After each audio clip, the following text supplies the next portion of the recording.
Hi, I'm Jeff Goodman and welcome to Scubaverse.com. In late February, I was invited to spend some time with the Orca Dive Club, who were based at the Breakers Surfing and Diving Lodge in SOMA Bay on the coast of the Red Sea in Egypt. I had a great time there. I had 4 days diving, either on the house reef or on the outer reefs, and these were accessed either by inflatable for individual dives, or you could do a couple of dives and spend the whole day out there on the harder and larger day boats. The equipment supplied by Orca Diving was of a very high standard, as were all their facilities. But most of all, I must mention the attitude of the staff towards the guests. They were very friendly, knowledgeable, helpful, and of course extremely welcoming. The Breakers Hotel itself is right on the coast with good rooms and facilities, excellent food, and again I must say the staff were really friendly and made you very welcome and did everything they could to ensure you enjoyed your stay. Flying into Hurghada, SOMA Bay is about 28 miles or 45 kilometers south along the west coast of the Red Sea, and my destination, the Breakers Surf and Diving Lodge. SOMA Bay covers the entire peninsula and is home to several resorts as well as residential compounds. SOMA Bay caters for scuba diving as well as many other sports, far too many for me to mention.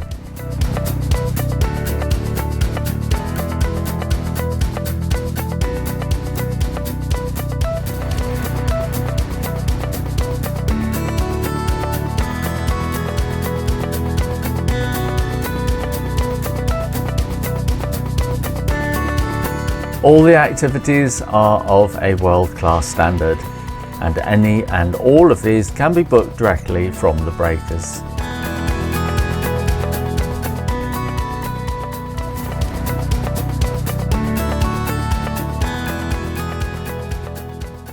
But I was there to sample the scuba diving, and so didn't have time to try other things, as I only had 4 days.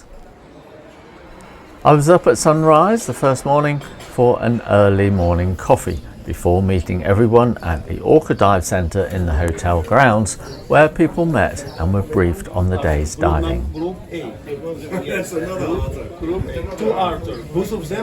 The facilities were very good, and the staff and dive guides were ever present to help with equipment and get it loaded into the right vehicle for your day's diving.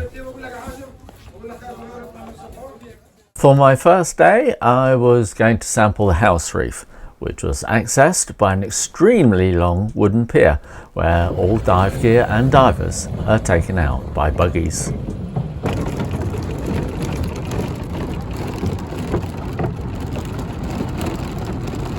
Once there, a helping hand makes sure your gear is set, and then it's a short walk to the end where you can either climb down a ladder or simply jump in.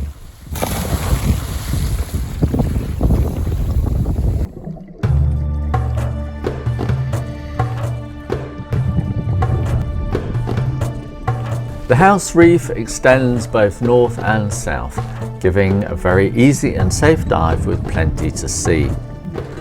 At this time of the year, the water temperature was a constant 22 degrees centigrade, and there was little or no current, so there were no issues in swimming back to the pier.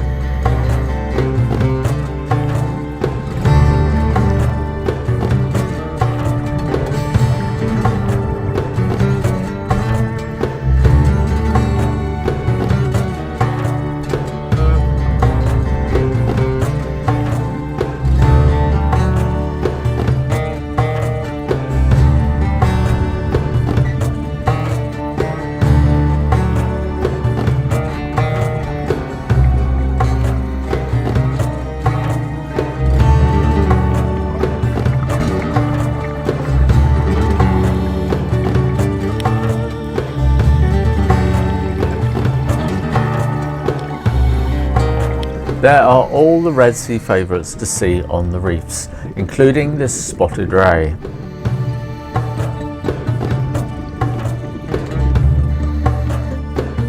A starry pufferfish ambles slowly past.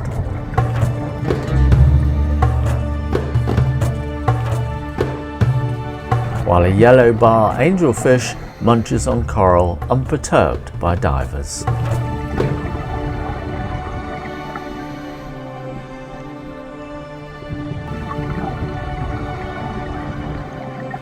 A short distance down the coast from the hotel is the main marina, where inflatable boat dive trips and larger day boats are based. Today I'm on the Lady Christina and heading for the day out to a few of the offshore reefs. I personally love these day trips where at least 2 dives are on offer, with a good time to relax in the sun after a really good lunch. The boat is moored at the edge of the reef while divers kit up.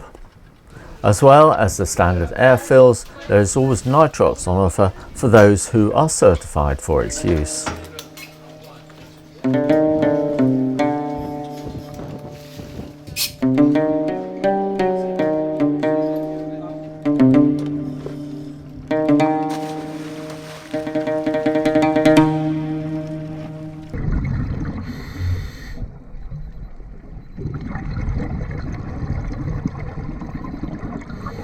Turtles are always a thrill to see, and here there are many to be found. They are used to divers and usually pay little attention to us being there.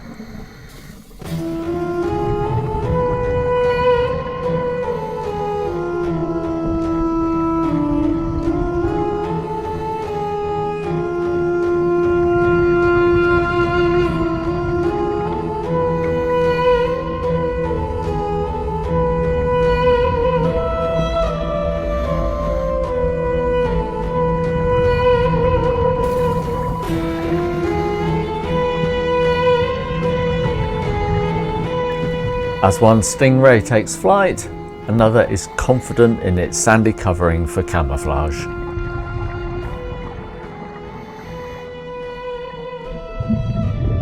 A group of sailfin tang munch their way along the reef. Far from being destructive, it is believed the resulting feces from the fish help to distribute essential microbes, keeping the reef healthy.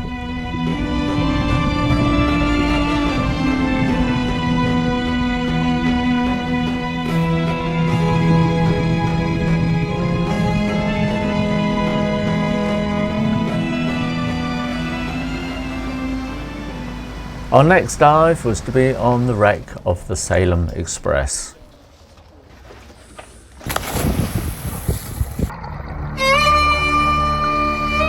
Diving wrecks for me is always one of mixed emotions. The excitement of diving a wreck is more than often tempered by the thought of loss of life for when she sank. The Salem Express was a passenger ship and a roll-on roll-off ferry travelling from Jeddah in Saudi Arabia to Safika in Egypt. Most passengers were of poor class, travelling home from their holidays, while around 150 people were returning home from their pilgrimage to Mecca. The ship struck a reef and sank within 20 minutes. Passengers were trapped below and the ship was filled with panic and fear.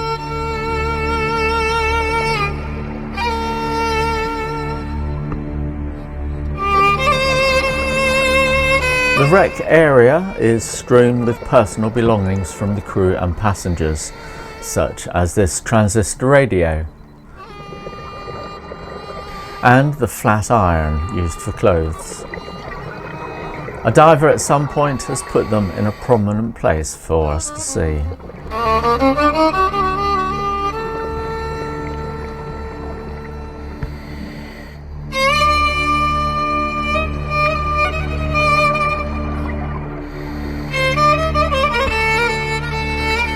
Tragically, only one lifeboat was launched, while the others went down with the ship.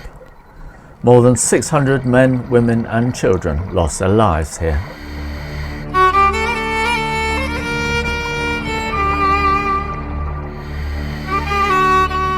It's a stark reminder that the sea can be unforgiving, and so when we dive on such wrecks, we should do so with humble regard.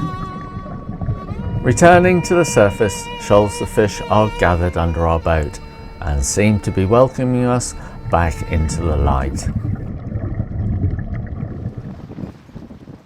One last dive on this trip, and it's on one of the outer reefs. It's always sad when the last dive does arrive, but it gives us a chance to remind ourselves just what a wonderful place the Red Sea is.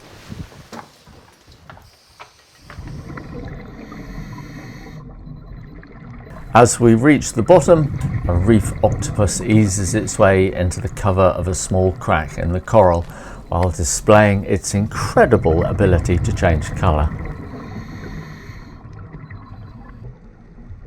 A torpedo ray, evolved from sharks 100 million years ago, searches the reef for food.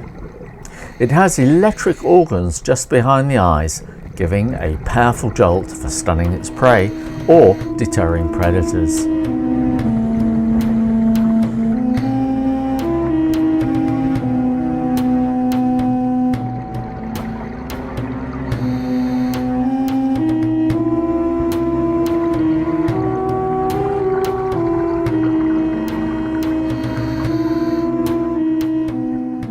It's been a fantastic few days, diving with plenty of marine life, including one of my favourite fish, the coral hind.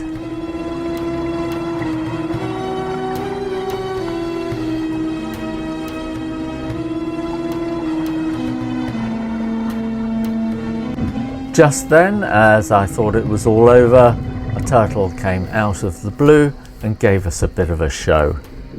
We were thrilled to see this, but the lady, it seems, was simply not interested.